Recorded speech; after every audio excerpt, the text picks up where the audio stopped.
Hi hello ನಮಸ್ಕಾರ ಎಲ್ಲರಿಗೂ welcome back to my channel with juice tasty food. ನಾನು ಇವತ್ತು ಮೋಸ್ಟ್ ಫೇವ್ರೇಟ್ ಆಗಿರುವಂಥ ಹುಬ್ಳಿ ಧಾರವಾಡ ಸ್ಟೈಲ್ ಎಗ್ ರೈಸನ್ನು ಮಾಡತ್ತೀನಿ. ತುಂಬ ರುಚಿಯಾಗೂ ಇರ್ತೈತಿ, ಅಷ್ಟೇ ಈಸಿಯಾಗಿ ಕೂಡ ನಾವು ಮಾಡ್ಕೋಬೋದು. ಬ್ಯಾಚುಲರ್ಸ್ಗೆಲ್ಲ ಫೇವ್ರೇಟ್ ಆಗಿರುವಂಥ ರೆಸಿಪಿ 5 ನಿಮಿಷದೊಳಗೆ ರೆಡಿ ಆಗ್ತೈತಿ. ಮಾಡೋದು ಹೆಂಗಂತ ನೋಡೋಣ ಬರ್ರಿ.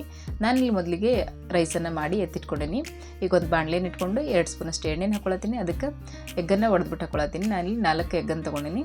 ಈಗ ಇವನ್ನ ಚೆನ್ನಾಗಿ ಫ್ರೈ ಮಾಡ್ಕೋಬೇಕು.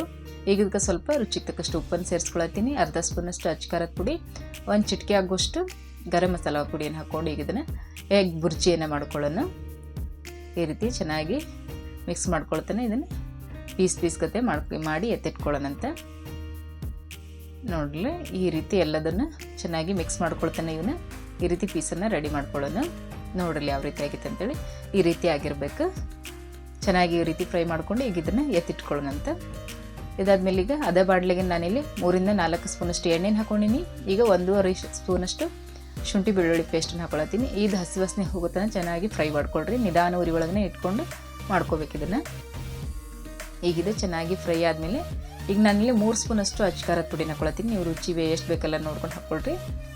ಈಗ ಇದಕ್ಕೆ ಅರ್ಧ ಸ್ಪೂನಷ್ಟು ಧನಿಯಾ ಪುಡಿ, ಅರ್ಧ ಸ್ಪೂನಷ್ಟು ಗರಂ ಮಸಾಲ ಪುಡಿಯನ್ನು ಹಾಕ್ಕೊಂಡೀನಿ. ಚಿಟಿಕೆಯಷ್ಟು ಅರಿಶಿನ ಪುಡಿನ ಹಾಕ್ಕೊಂಡು ಚೆನ್ನಾಗಿ ಫ್ರೈ ಮಾಡ್ಕೊಳ್ಳೋಣ. ಎಲ್ಲ ಹೊಂದ್ಕೊಳ್ಳೋ ರೀತಿ ಚೆನ್ನಾಗಿ 2 ನಿಮಿಷ ಚೆನ್ನಾಗಿ ಫ್ರೈ ಮಾಡ್ಕೊಳ್ರಿ. ನಿಧಾನ ಉರಿ ಒಳಗೆ ಇಟ್ಕೊಂಡು ಫ್ರೈ ಮಾಡ್ಕೋಬೇಕು.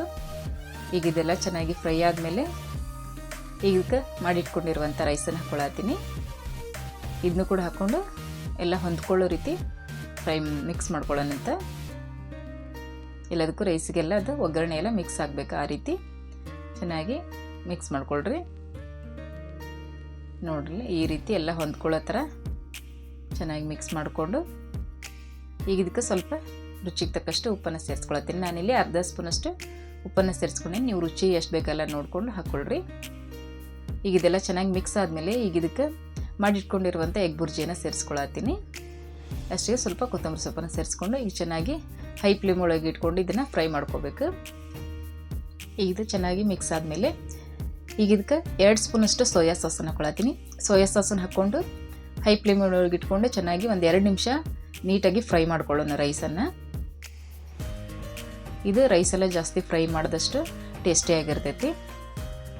ಈಗ ನೋಡ್ರಿ ಕ್ವಿಕ್ ಆ್ಯಂಡ್ ಈಸಿಯಾಗಿ ರೆಡಿ ಆಗುವಂಥ ಬ್ಯಾಚುಲರ್ಸ್ ರೆಸಿಪಿ, ಆಮೇಲೆ Hubli style egg rice recipe, Hubli ಧಾರವಾಡದೊಳಗೆ ಮೋಸ್ಟ್ ಫೇವ್ರೇಟ್ ಆಗಿರುವಂಥ ಎಗ್ ರೈಸ್ ರೆಸಿಪಿ. ನಿಮಗೂ ಇಷ್ಟ ಆಗೈತೆ ಅನ್ಕೋತೀನಿ.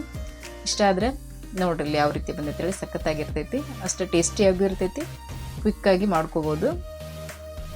ಫಟಾಫಟ್ ಅಂತ ರೆಡಿ ಆಗುವಂಥ ಎಗ್ ರೈಸ್ ನಿಮಗೂ ಇಷ್ಟ ಆಗೈತೆ ಅನ್ಕೋತೀನಿ. ಇಷ್ಟ ಆದರೆ ಲೈಕ್ ಮಾಡಿರಿ, ಶೇರ್ ಮಾಡಿರಿ, ಕಮೆಂಟ್ ಮಾಡಿರಿ. ನನ್ನ ಚಾನಲ್ನ ಸಬ್ಸ್ಕ್ರೈಬ್ ಮಾಡಿಕೊಂಡು ಸಪೋರ್ಟ್ ಮಾಡಿರಿ. ಎಲ್ರಿಗೂ ಧನ್ಯವಾದಗಳು.